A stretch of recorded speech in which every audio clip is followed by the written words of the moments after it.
Você tem o hábito de usar roupas com cores definidas para realizar os seus desejos na passagem do ano?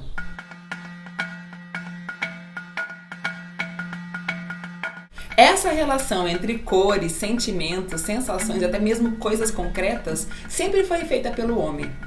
O vídeo de hoje será sobre as cores e seus significados na história da arte.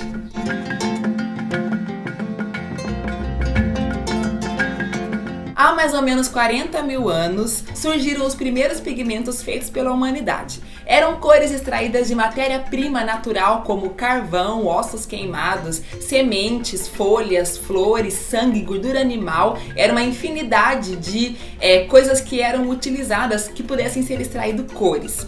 Basicamente, a paleta era composta por 4 cores: vermelho, amarelo, preto e branco, porque eram as cores mais fáceis de serem encontradas na natureza.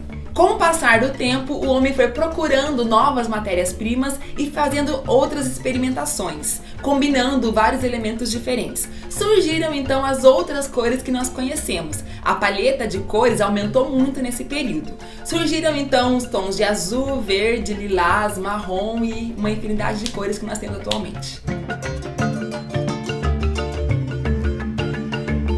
Vamos ver então os significados adquiridos pelas cores no decorrer dos tempos.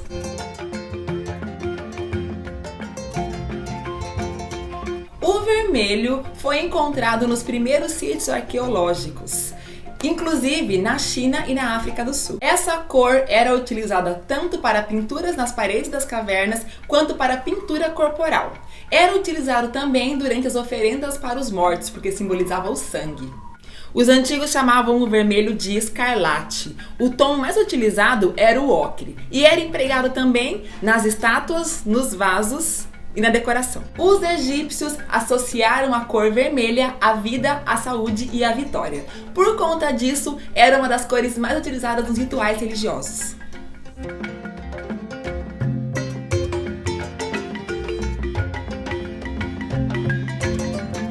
As mulheres egípcias utilizavam um pigmento com o corante vermelho para colorir a pele do rosto, as bochechas e a boca.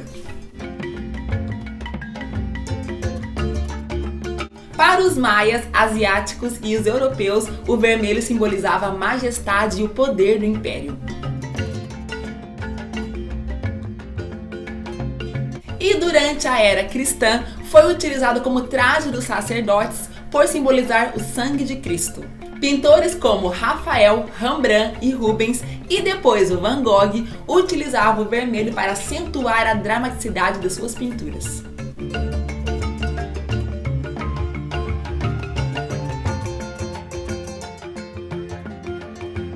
O roxo surgiu pela primeira vez nas cavernas do período neolítico e era extraído da hematita e do magnésio.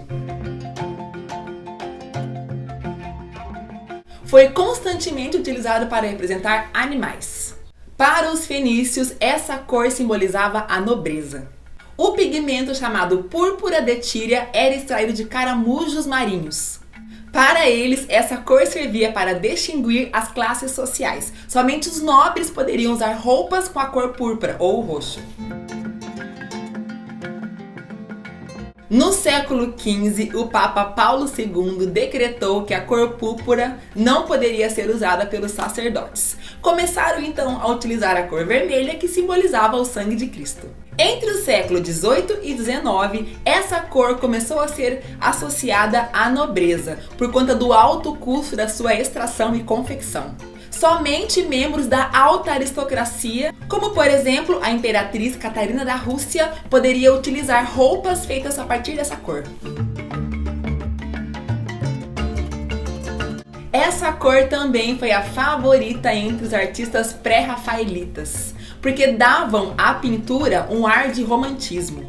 O grande artista impressionista Claude Monet utilizou diversas vezes em tons infinitos a cor roxa. Ele mesmo afirmou que havia encontrado a cor da atmosfera e que a atmosfera era lilás. Posteriormente, o roxo foi designado como a cor das sufragistas, que foi um dos primeiros movimentos feministas. O preto é um dos pigmentos mais antigos. Lá no início da história da humanidade, no período pré-histórico, ele era retirado de ossos queimados e de carvão. Ele foi amplamente utilizado pelos povos do período paleolítico nas pinturas das cavernas. Para os egípcios, o preto simbolizava a fertilidade e também a divindade Anubis, que era responsável pela passagem da vida após a morte. Para os gregos, o preto assumia diversos significados. Ao mesmo tempo que representava as trevas e o submundo, foi também muito utilizado nas pinturas dos vasos pelos artistas daquela época.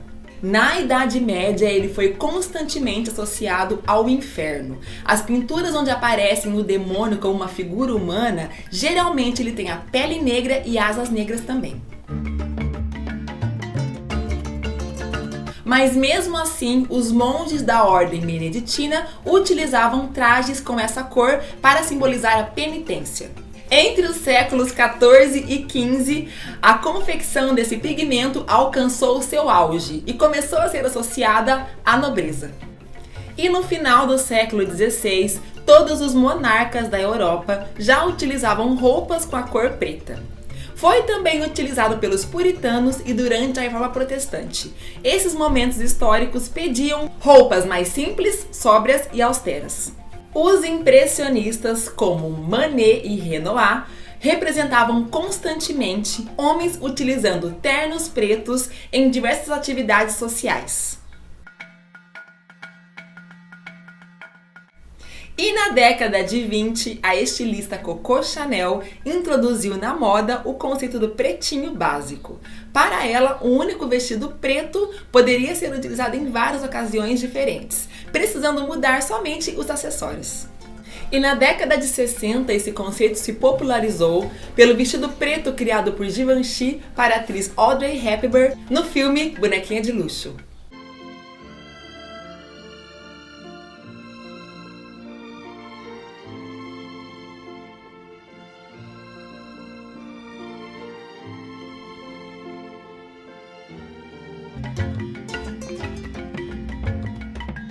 O branco foi uma das cores mais utilizadas pelo homem pré-histórico. Os primeiros achados datam essa coloração de até mesmo 30 mil anos antes de Cristo. Possivelmente, esse pigmento era feito de cálcio e giz e serviu para fundo de várias figuras pintadas nas cavernas pré-históricas. Na cultura egípcia, o branco era associado à divindade Ísis, que para eles era a deusa do amor. Por conta disso, os sacerdotes utilizavam uma roupa de linho branco, que era o mesmo tecido que servia para enfaixar as múmias. Para os gregos, o branco significava o leite materno, que servia para nutrir tanto os humanos quanto o deus Zeus. Na era cristã, o branco simbolizava paz, pureza, virtude, sacrifício e castidade. E nesse período tornou-se então a roupa oficial do Papa. Simbolizava também a transfiguração de Jesus Cristo. Até o século XVI, o branco era utilizado como a cor das viúvas na aristocracia. Entre os séculos XVIII e XIX, a arte barroca começou a decorar as suas igrejas com a cor branca, que simbolizava a grandeza da Igreja Católica. E para os asiáticos, o branco é a cor do luto, por simbolizar a cor dos ossos. No período pré-histórico, o amarelo era extraído da argila e foi muito utilizado no período paleolítico. Entre os antigos egípcios e os romanos, o amarelo simbolizava a cor da nobreza, porque acreditavam que o ouro era a cor dos ossos das divindades. O amarelo passou então a ser utilizado na decoração das tumbas dos faraós e também nas pinturas eróticas de Pompeia. A tradição medieval afirma que Judas Iscariotes vestia um manto amarelo no momento em que traiu Jesus. Assim, essa cor foi associada à inveja e à heresia. Servia também para distinguir os não cristãos, principalmente os judeus. E uma curiosidade, durante o nazismo, os judeus começaram a ser identificados com estrelas de Davi amarelas. Entre os séculos 18 e 19, o pigmento amarelo passou a ser feito utilizando arsênio e urina de vaca. E era a cor favorita entre os artistas românticos como Fragonard e William Turner. O Van Gogh era apaixonado pela cor amarela. Ele tinha xantopsia e isso fazia com que ele visse a cor amarela com um intenso extraordinário. Não foram encontrados vestígios do pigmento verde nas pinturas pré-históricas.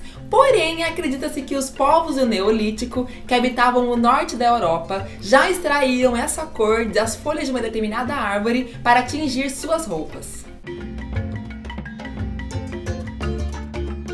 No Antigo Egito, essa cor estava associada ao renascimento e à regeneração.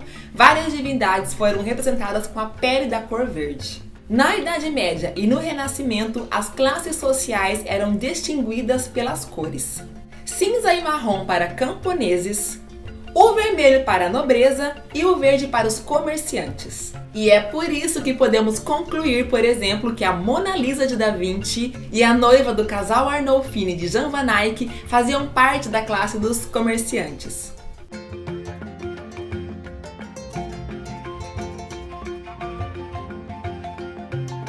E olha que interessante, a partir do século XIX, o verde começou a ser considerado uma cor venenosa. Em 1775, o químico Carl Wilhelm Scheele inventou um pigmento verde que era feito a partir de arsênico tóxico.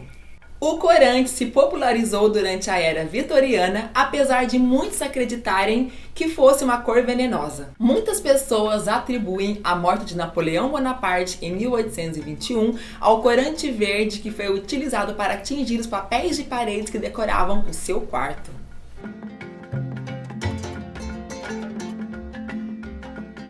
Felizmente, a partir do século XIX, começaram a utilizar outro pigmento chamado verde Paris para confeccionar essa tinta. E foi a partir dessa cor que os pintores impressionistas começaram a fazer suas paisagens. Mas, infelizmente, essa cor também era tóxica. E acredita-se que foi uma das causas da diabetes de Cézanne e da cegueira de Monet. Durante o período medieval, a Virgem Maria foi constantemente representada utilizando um manto azul.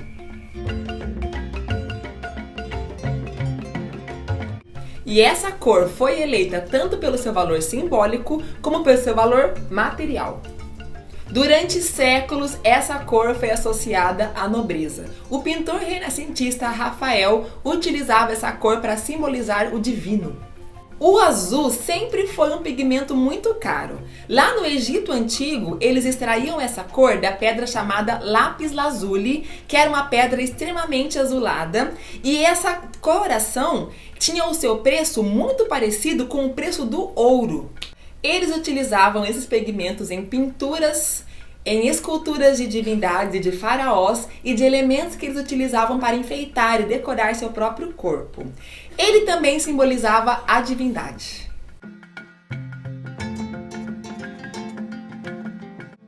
Durante o período bizantino, o azul serviu para decorar os templos e também para decorar as páginas do Alcorão.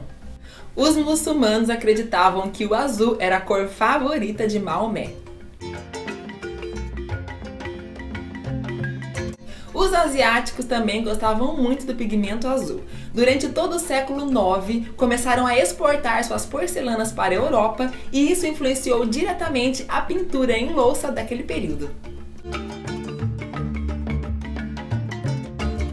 O pintor Vermeer também utilizou essa cor como destaque na sua obra A Moça com Brinco de Pérola. Na década de 50, o pintor Yves Klein tornou a cor azul como a sua cor padrão.